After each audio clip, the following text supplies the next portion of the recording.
在地人在地前，台南市安南区头一个成立的商圈叫安中商圈，专工经这礼拜六礼拜要伫咧台港地景公园办情人节的市集的活动，4到20外在地品牌单位要拍知名度，嘛要创造在地商机。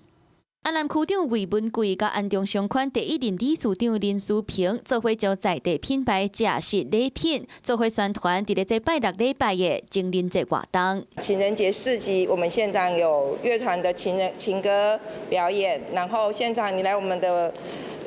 台江地景公园打卡的话，我们还有送50元的折价券跟情人节花束。安中商圈伫咧今年3月立案，区长希望这无共的业者未来会当做伙合作，共心拼地方的观光。阮安南区第一个商圈的第一摆活动，希望大家来台湾收听，来台湾支持，让我们安中商圈能够打响第一炮，让这些店家更有信心的继续。